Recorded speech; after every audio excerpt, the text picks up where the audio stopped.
की जो गिरावट है 75 अंकों के आसपास की रह गई है और निफ्टी बैंक सिर्फ 80 अंक नीचे कारोबार कर रहा है। देखते हैं कि रिकवरी कितनी रंग और लाती है। आज का जो प्रेशर है वो हम देख रहे हैं कि साफ तौर पर आईटी शेयरों से ज्यादा है और कुछ कुछ कंजम्पशन वाले जो शेयर है वो भी बाजार का मूड खराब करने का काम कर रहे हैं। लेकिन आपके लिए ओपनिंग के ट्रेड समझते हैं। हमारे दिग्गजों का एक मेगा पैनल हमारे साथ है। चंदन तापड़िया है मोतीलाल ओसवाल से, इसके अलावा हम देखने की तेजस शाह भी हैं जेएम फाइनेंशियल से, किरण जानी है और फंडामेंटल व्यू देने के लिए विवेक करवा हमारे साथ हैं वृद्धि इन्वेस्टमेंट से। चलिए ओपनिंग ट्रेड की शुरुआत करते हैं। चंदन जी आपसे शुरू करेंगे। गुड मॉर्निंग, बताइए आज का पहला ट्रेड आपकी तरफ से कौन सा होगा? जी गुड मॉर्निंग, बहुत बहुत धन्यवाद, आभार। तो कहीं ना कहीं इंडेक्स में बाय ऑन डिक्लाइन का स्टेंस है और हमारा ऐसा मानना है कि जब तक निफ्टी 23,333 होल्ड करता है, वापिस यहाँ पे 23,650 23,850 तक का लेवल रहेगा। तो 23,333 एक लेवल के हिसाब से यहाँ पे ध्यान में रखना चाहिए। एक प्रिफर्ड पिक हमारा रहा है HAL काफी दिनों से, और उसी पे हमें खरीदारी की सलाह रहेगी। भले ही आज 6-7% बढ़ा है, बट अभी भी ये सेटअप अच्छा लग रहा है और इसको लगातार पिछले हम 2-3 वीक से रिकमेंड कर रहे हैं। तो हल्का सा कोई भी इंट्राडे डिप मिले तो HAL हिंदुस्तान एरोनॉटिक्स लिमिटेड पे खरीदारी की सलाह रखेंगे। 4,300 का सपोर्ट रहेगा। ऊपर में लगभग 4,580 से लेके 4,600 तक के टारगेट आपको HAL में मिलने चाहिए। तो शुरुआती दौर पे आप यदि बात करते हो तो HAL पे खरीदारी की सलाह रहेगी। और उसके अलावा कहीं ना कहीं मेरा ऐसा मानना है कि सिलेक्टिव ऑटो काउंटर में एक नीचे के लेवल से बाइंग इंटरेस्ट बनेगा। और यहाँ पे हीरो मोटो पे काफी दिनों बाद मुझे एक पॉजिटिव प्राइस सेटअप देखने को मिला है, तो हीरो मोटो पे खरीदारी की सलाह बन सकती है। 3,730 के सपोर्ट होंगे, ऊपर में 3,920 तक के टारगेट। तो HAL, हीरो मोटो दो पे खरीदारी की सलाह और निफ्टी में 23,333 के लेवल को ध्यान में रखना चाहिए। ठीक है, हीरो मोटर के लिए टारगेट 3,920 रुपए का और HAL के लिए टारगेट 4,580 रुपए का। आज शुरुआत HAL ने काफी दमदार की है क्योंकि 60,000 करोड़ रुपए से ज्यादा के ऑर्डर मिले हैं लाइट कॉम्बैट हेलीकॉप्टर्स के लिए और उसके चलते हम बस देख रहे हैं। HAL चला अच्छे से है लेकिन ऑर्डर बुक तगड़ी है। इनफैक्ट अगर आप देखेंगे डिफेंस वाली कंपनीज में तो करीब करीब 90,000 करोड़ रुपए के आसपास की ऑर्डर बुक है। 1 लाख करोड़ रुपए के आसपास की अब तो होगी, उससे ज्यादा की होगी। HAL आज चल रहा है और चलेगा भी। ये टारगेट आपके स्क्रीन पर। और दूसरा हीरो मोटो में भी हम देख रहे हैं कि लोअर लेवल से अच्छी स्ट्रेंथ आ रही है। ये शेयर करेक्ट बहुत हुए थे लेकिन अब मोमेंटम लौट रहा है, ये साफ तौर पर दिख रहा है। तो निफ्टी का भी व्यू दे दिया है चंदन जी लगे हाथ, उसके भी लेवल आपके स्क्रीन पर। तेजस जी गुड मॉर्निंग, आपकी नजर कहां पर गई है? आप क्या खरीदने की सलाह देंगे? गुड मॉर्निंग अभिषेक जी और तमाम दर्शकों और पैनलिस्ट को मेरा नमस्कार। देखिए, निफ्टी बैंक है, काफी स्ट्रांग लग रहा है और इतनी गिरावट में भी आज एक चट्टान की तरह खड़ा है। तो मेरा जो पहला पिक है वो बैंकिंग सेक्टर से है, एक्सिस बैंक लिमिटेड। ये स्टॉक ने एक राइजिंग चैनल में ट्रेड कर रहा है, plus higher top higher bottom के फॉर्मेशन बना रहा है और रिसेंटली स्टॉक 200 दिन के मूविंग एवरेज के ऊपर ट्रेड कर रहा है। एंड ऑफ मार्च में इसने डेली चार्ट पे एक 3 वाइट शोल्डर्स पैटर्न भी फॉर्म किया था। उसके बाद थोड़ा स्टॉक कंसोलिडेट कर रहा है, बट मुझे लग रहा है ये स्टॉक आने वाले दिनों में आउट परफॉर्मेंस दिखा सकता है। तो एक डिप में खरीदारी करिए। 1085 1090 का एक आइडियल लेवल रहेगा बाई करने के लिए। 1050 के नीचे स्टॉप लॉस लगाना है। 1135 और 1175 ये दो टारगेट रहेंगे एक्सिस बैंक में। और दूसरा जो स्टॉक है वो है सीमेंट सेक्टर से दिग्गज UltraTech cement limited.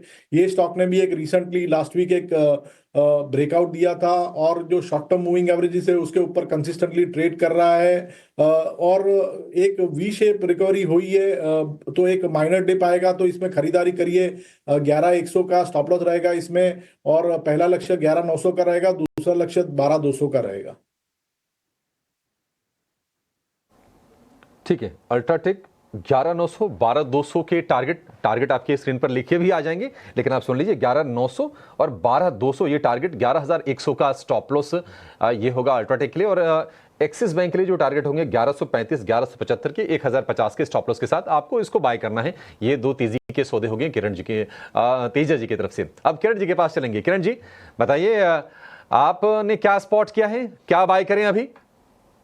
So overall अगर देखिए तो बैंकिंग काउंटर काफी अच्छे हमें देखने को मिल रहा है। तो बैंकिंग के अंदर कहीं ना कहीं हमें अगर स्टॉक ढूंढना है तो आईसीआईसी बैंक के ऊपर हमें ध्यान रखना चाहिए। आईसीआईसी बैंक में रिसेंटली जिस तरह से हमें ब्रेकआउट देखने को मिला था, कंसोलिडेट कर रहा है। ऊपर में अगर आप देखोगे तो 1340 1350 का एक क्लस्टर रजिस्टर से उसके आसपास ही स्टॉक ट्रेड कर रहा है। अगर आप टेक्निकली देखोगे तो एक फ्लैग पैटर्न यहाँ पे कंसोलिडेट हो रहा है, तो मेरे हिसाब से जब तक 1330 1320 का लेवल ब्रेक नहीं होता है तब तक ICICI bank current market price से लॉन्ग करना चाहिए। एक स्ट्रिक्ट स्टॉप लॉस जो हमें रखना है वो 1320 का रखना है, और जिस तरह के चार्ट पैटर्न है, it's not only about the intraday, लेकिन आप शॉर्ट टर्म के लिए इसको होल्ड करोगे तो 1400 प्लस के भी टारगेट आपको डेफिनेटली आईसीआईसीआई बैंक में देखने को मिलेगी।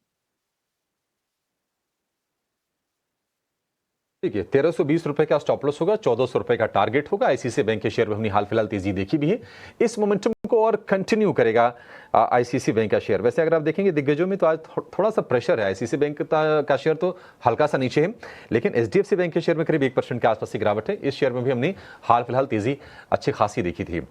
विवेक जी, आपके पास आएंगे। आज जो निफ्टी का जो टॉप गेनर है वो है ट्रेंट, 4% के आसपास की तेजी हम देख रहे हैं, और ट्रेंट में हमने देखा था कि काफी ज्यादा प्रॉफिट टेकिंग भी आई थी। ऑलमोस्ट ये भाव गिर के हाफ हो गए थे। मैक्वारी की रिपोर्ट आई थी कुछ दिनों पहले, और वो यहां से 30-40% के आसपास की अपसाइड की उम्मीद जता रहे थे, जहां तक मुझे याद है। ट्रेंट में आपको भी लगता है कि इस लेवल से भी गुंजाइश अभी ठीक ठाक है अगर किसी को बाइंग करनी हो? क्योंकि देखिए पेरेंटेज को लेकर कोई दिक्कत नहीं, बिजनेस को लेकर कोई दिक्कत नहीं। आप जरा अगर वैल्यूएशन चेक करके बता दीजिए, और आगे की विजिबिलिटी आपको कैसी दिख रही है इसके बारे में गाइड कर दीजिए। अभिषेक, आई थिंक उनके स्टोर्स लगातार बढ़ रहे हैं और उसका पॉजिटिव इम्पैक्ट आपको स्टॉक पे देखने को मिल रहा है। लेकिन मुझे लगता है कि ये जो कैपिटल एक्सपेंडिचर हो रहा है कंपनी की तरफ से, इसमें आपको रिटर्न्स देखते हुए मतलब देखने के लिए थोड़ा समय लगेगा, और वैल्यूएशन डेफिनेटली कंफर्टिंग लेवल पे नहीं है। हाँ, पेरेंटेज वगैरह सब कुछ ठीक है, इसके लिए इतना वैल्यूएशन ये कमेंट कर रहा है। लेकिन यहाँ से आप अगर इसको 30-40% की अगर रैली देखते हो, मुझे लगता है कि बहुत बहुत अग्रेसिव टारगेट हो जाएगा। तो ये जो वैल्यूएशन है ये भी महंगा ही लग रहा है मुझे। तो एक एक रेंज के अंदर रहना चाहिए स्टॉक। मैं बहुत ज्यादा बुलिश नहीं रहूंगा इस पे, क्योंकि हाँ, और थोड़ा बहुत करेक्शन आता तो बात अलग है, लेकिन इस क्वार्टर का रिजल्ट भी देखने को देखना है कि कैसा मतलब जो कंज्यूमर स्पेंडिंग है वो अच्छी तरह इस कंपनी में चल रही है क्या, ये देखना पड़ेगा। और जो कॉस्टिंग जनरली इनके शोरूम्स के और सेटअप्स के रहते हैं वो बाई फार ज्यादा है ओवरऑल इंडस्ट्री से। तो मुझे लगता है कि वैल्यूएशन कॉस्टली है, थोड़ा सा अवॉइड करना चाहिए, और अगर करेक्शन आता है तो यहाँ पे देखना चाहिए। पैरेंटेज ठीक है, इसके लिए वैल्यूएशन है।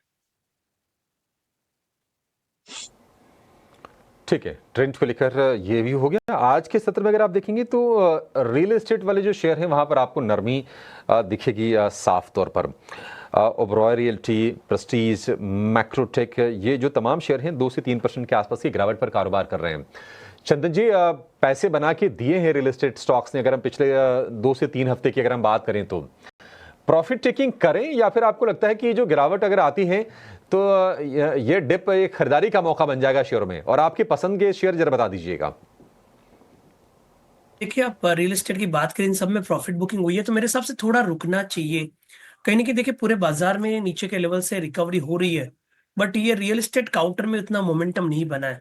आई थिंक बेटर उसी सेक्टर के साथ में रहे जहाँ पे रिकवरी बने। फिर भी आप यदि कंपेरेटिव एनालिसिस करेंगे इन सब में, चाहे आप गोदरेज प्रॉपर्टी की बात करें या फिर ओबराय की बात करें, लोढ़ा की बात करें, तो मैं कहीं ना कहीं आपको सजेशन दूंगा कि आप लोढ़ा की तरफ फोकस करें। भले ही 2 दिन से करेक्टिव मूव है, बट लास्ट वीक और 2 वीक पहले एक अच्छे लेवल से रिकवरी हुई है। 1150 का सपोर्ट रहेगा वापस 1230 1250 के टारगेट के।